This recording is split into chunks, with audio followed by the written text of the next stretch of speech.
and welcome to WTV for this Thursday, November 13th. I'm Vince Williams. And I'm Kaya Sparks. This week we have an exciting lineup for you, from guys rocking hair buns to a young photographer who's using her passion to raise funds for charity. But first, we'll throw it to the newsroom with Alan April, who had... Thanks, Vince and Kaya. Federal NDP leader Thomas Mulcair was in town this week for Dartmouth MP Robert Chisholm's nomination meeting. With a federal election next fall, WTV wanted to know where Mulcair stands on student debt. I've met young people where the couple has a total debt of over $130,000. And that's just absolutely unsustainable. It's far too much. And in a country as wealthy as Canada, we can afford to be helping post-secondary education more than we do, and the federal government can get back to playing a role. Mulcair says if elected Prime Minister, he'll work closely with the provinces to make post-secondary education more affordable. As allegations continue to surface against former CBC host Jian Ghomeshi, universities across Canada are checking in on former students who interned at his radio program Q. Professor Kelly Tohill is the director of the School of Journalism at the University of King's College. Like many, she was shocked to hear the allegation. My reaction was pretty similar to most Canadians. There was a big, oh my goodness factor there. Tohill has been teaching at King's for 8 years and says the journalism program had one student intern at Q over that span. She says that student had good things to say about her internship. That she actually had a terrific internship at Q, that she didn't encounter any of the kinds of other problems that have been alleged, and that she thought it was a really valuable experience. Tohill says she will continue to encourage her students to intern at CBC Radio. At least 10 people have publicly accused Ghomeshi of sexual abuse and harassment. Police are investigating. A law was recently passed in New Jersey making it mandatory for all new police vehicles to be equipped with dashboard cameras or dash cams. Halifax Regional Police say they're looking closely at the issue.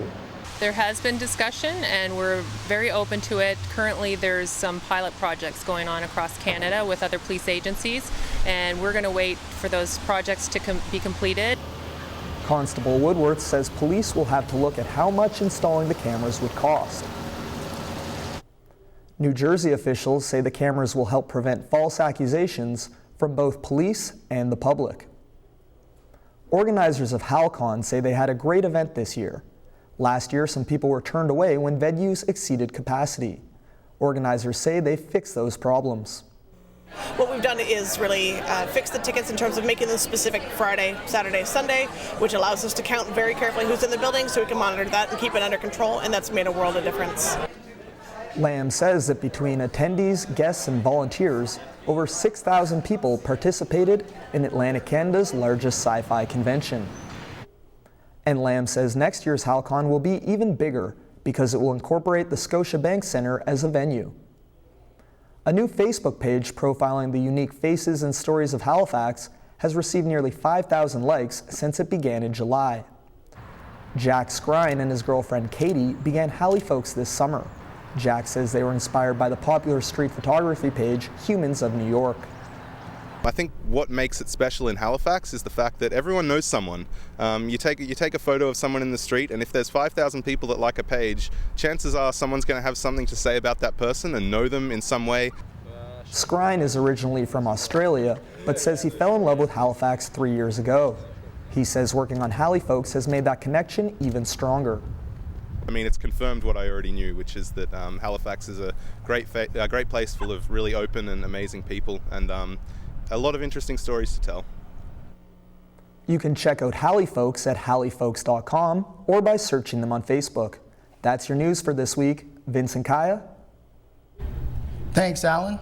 Stay with us. We're going to take a quick break. Coming up next, details of a networking site that helps your pocketbook and a profile of a young photographer.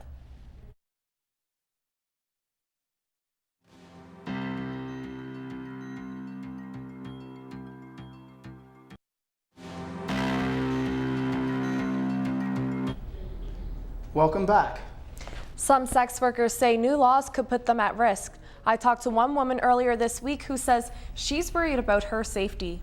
This sex worker, who did not want to be identified, says the new laws are neglecting her rights and safety. But these new laws just make it less safe for me to run my business. Bill C-36, the Protection of Communities and Exploited Persons Act, which passed through the Senate on Tuesday, make it illegal for sex workers to advertise through newspapers, online, or to discuss a service for money in a public place. Stepping Stones is an organization that supports sex workers in Halifax. They say forcing sex workers to wait on the streets for customers is a danger that can be avoided. They don't have the time to assess the situation, to assess what's in the car, who's in the car, what is happening, and impeding their ability to navigate and control a safe work environment. The bill also forbids sex workers to hire security. Stepping Stones would like to see a compromise when it comes to the safety of sex workers. They go one step further and regulate the sex work industry. Regulation will provide opportunities for safe environments for sex workers and clients alike. We have the technology to not have to go out onto the streets and do prostitution like they used to in the old days. Technology makes it safer for me to run my business. The old laws are set to expire next month. That means Bill C-36 could get a royal assent by the end of next year. Kaya Sparks, WTV News, Halifax. Justice Minister Peter MacKay says much of the bill targets pimps and johns, and that will actually protect sex workers. So what do you think about Bill C-36? Tweet us at WTV Media. Some bars in Halifax are getting a new addition, Breathalyzers, just in time for the holiday season. WTV's Maria Martelli has the details. Breathalyzers register your blood alcohol level when you blow into it, but Derek Parker is using them to create drinking and driving awareness at the bars. If they can do a little bit to stop somebody from drinking and driving, somebody says, oh, I'm not over the limit, well, maybe now they can sort of tell that they are over the limit. So if that helps, that's a good thing. Parker was looking for an extra source of income with his dad. They saw an ad for the breathalyzer in every bar company. I thought it would be good, not just a money-making thing, but good for the community, good for charity, the IWK. There are machines like this one across Canada, and so far, Parker has installed 27 breathalyzers in Nova Scotia since last Thursday. Bar owners like Jesse Abbas says he likes having the machine in his business. People have the ability to be safer if they choose to by using the breathalyzer before they leave. Not to mention it shows that we care by having it at the very entrance. So far, customers have mixed reactions to the device. It's a very good idea. If nothing else, it makes people stop and think before they leave a place. That it's obviously a good caution. It would give me an opportunity to reinforce my opinion that I had enough or didn't have enough, and if I was close, I would call a taxi. I wouldn't use it and wouldn't find $2 a price to just see what my breathalyzer test would come out with. A spokesperson for the Halifax Regional Police says people should not rely on this device and that if you're drinking, you shouldn't be driving. Maria Martelli, WTV News, Halifax. It's a familiar problem, especially for young people. You have wants and needs, but you're strapped for cash. Now, a new networking site is offering a solution. Here's Amanda Gallagher with more. Thanks, Kaya. It's called Swapskis, and it's a free Halifax-based skill swapping site made for women by women. I headed out to find out more about the site and the women who are using it. Swapskis helps women to unapologetically get done. It's a no-nonsense approach. And since last week's launch, over 700 women of all ages and talents have added their skills to the Swapskis pool. Amaya Daly is a laser technician and co-owner of Obsidian Body Studio. She's already traded her services on Swapskis and says being a member is helping her meet potential customers. I think it's just a great opportunity for people to meet each other, for women to trade their services, and for networking, especially for young entrepreneurs. Swapskis is the brainchild of Caitlin Burgoyne.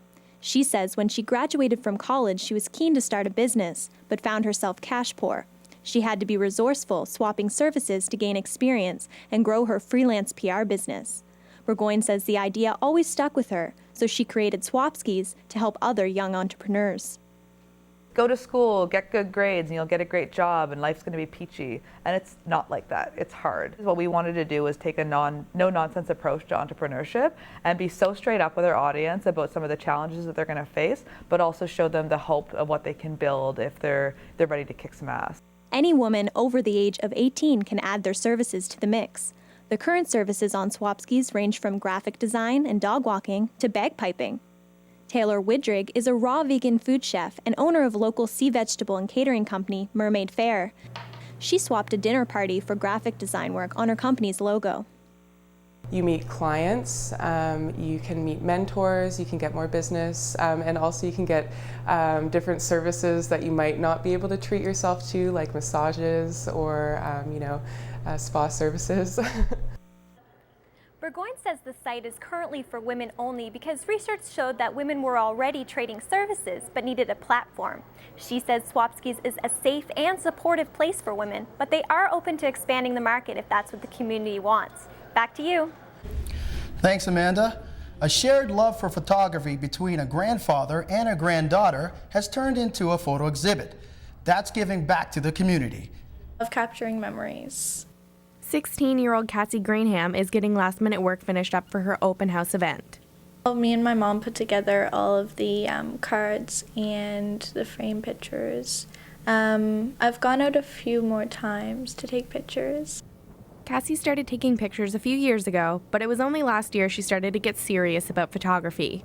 I love taking pictures of nature, flowers especially. Landscapes, portraits are two of my favorites. Cassie says she was inspired to start taking pictures because of her grandfather, Rick Crease, who also shares her love of photography. They like to go on adventures looking for shots. One of their favorite places to go is Lawrencetown Beach. This is a great day, Cass. Yeah. Our adventures usually involve getting up to our knees in water and mud and trying to take interesting pictures. Rick says Cassie has that special eye for taking pictures and that he loves to share photography with his granddaughter. Be able to capture those images and to share them with others. It's quite a gift that she's got. The open house is at her home in Lawrencetown. Some of the money made will go to the Adsum House, a shelter in Halifax. We wanted to choose one of the shelters around here, but just to help out. Cassie, who is in grade 11, works at the Boys and Girls Club. She hopes to one day do social work. This open house will help her with that. She gets to see more of the public. She gets to get more self-confidence. I think it will help her with going on to secondary education. It just builds her whole experience. Cassie is having her open house to showcase some of her work on Friday, November 21st, and everyone is welcome. Katie Gordon, WTV News, Lawrencetown. That's a touching story. Very inspiring. Stay with us. We're going to take our final break. Coming up, we remember with a tribute to our troops.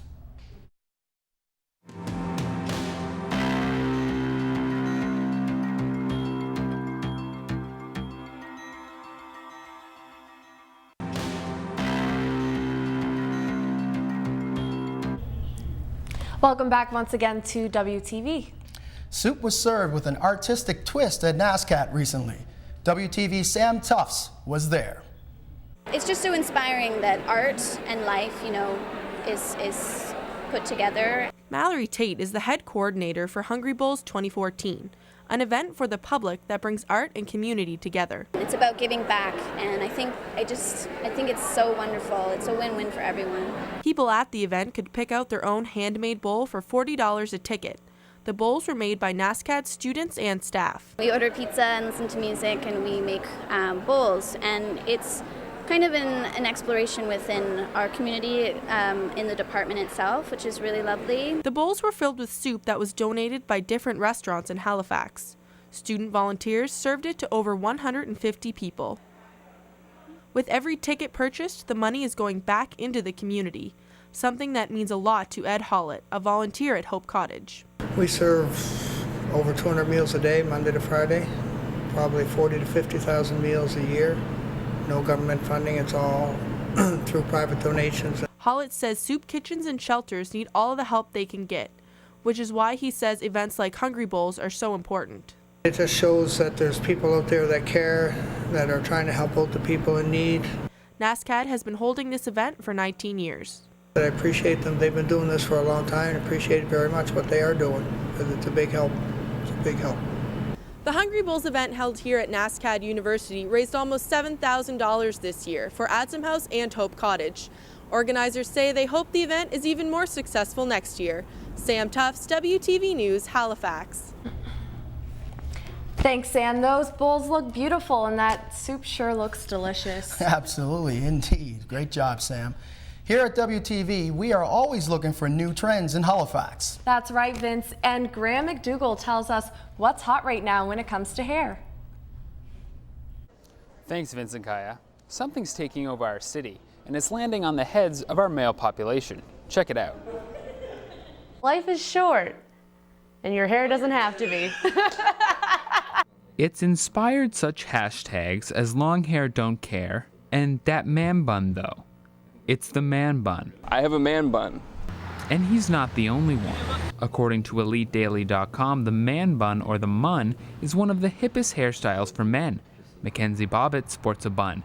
He says the benefits of the man bun are threefold. 1, comfort. 2, out of my face. And 3, I look fresh. So many celebrity A-listers have donned the updo, like Academy Award winner Jared Leto, One Direction star Harry Styles, and Captain Li Shang from Mulan. Bridget O'Halloran is a professional hairstylist. She says that pop culture is driving the trend. With shows like Vikings and Sons of Anarchy, you can see that it's really reflecting in how guys like to wear their hair and their style, and it seems to be catching on quite quickly. Man bunnery has a long history spanning thousands of years. The Japanese samurai sported top knots to symbolize their status. Ancient Chinese soldiers wore buns. Even Buddha sported a mun. Personally, if I was to go with any religion, it would be Buddhism. So I'm all for Buddha having a man bun. Most man bun wearers I spoke to agreed that the style looks effortless, but a few mentioned that teasing and adding products to the hair are key to achieving the laid-back look. But after the hair is prepped, you simply grab, twist, and secure. Some people say the style looks messy and lazy. This man bun wearer has some advice for the naysayers. They can grow a bun. Man bun owners I spoke with say certain things are considered law in the man bun community, such as you cannot use clips to hold the bun up, the bun must sit high on the head, and lastly, a man with a bun is a man full of fun. Back to you, Vince and Kaya. Definitely seems like a popular hairstyle. You know, Vince, you should grow a man bun. I should, Kaya, I really should. If you at home have a man bun, tweet us a pic at WTV Media on Twitter. Time now for WTV Entertainment News. Here's John Wimberly.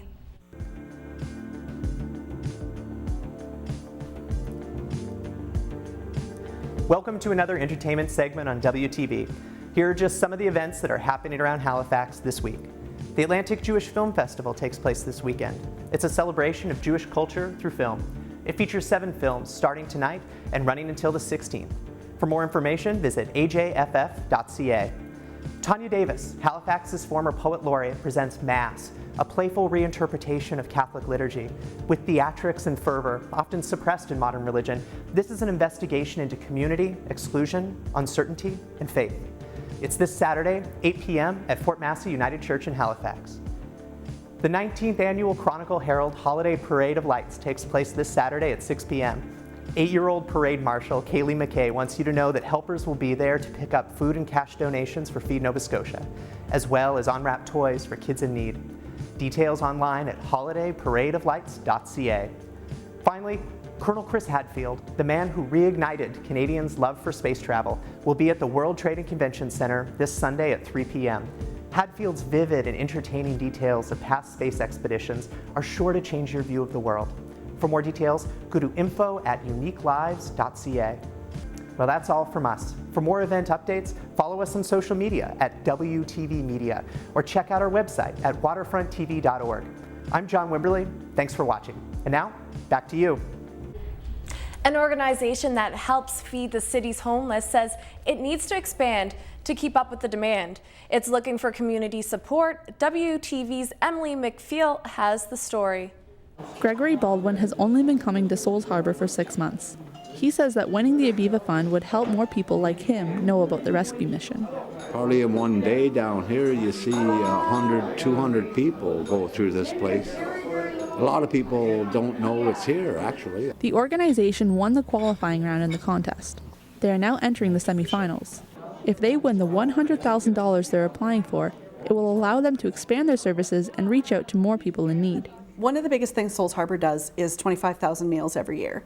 And we're doing that out of a kitchen that's no bigger or better than your home kitchen. And so the dream would be to commercialize our kitchen and make it larger and more efficient.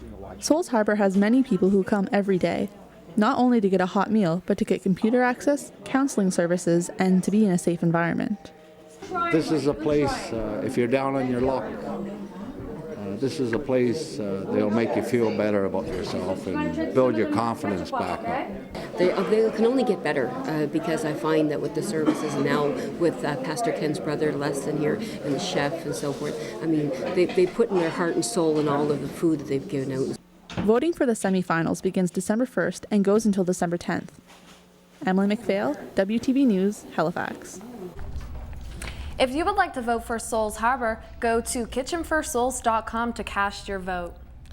People across the country came together on Tuesday for Remembrance Day. One of the largest ceremonies in Nova Scotia took place at the Grand Parade in downtown Halifax. WTV's Dylan McNeil was there. Members of the Canadian Armed Forces marched in as hundreds of people, both military and civilian, gathered at Grand Parade on Tuesday for the Remembrance Day ceremony. Master Corporal Mike Carter is a member of the Air Force.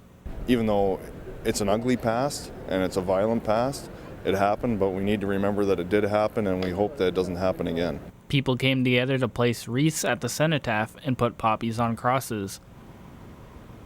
It was one of the largest crowds ever on Remembrance Day at Grand Parade.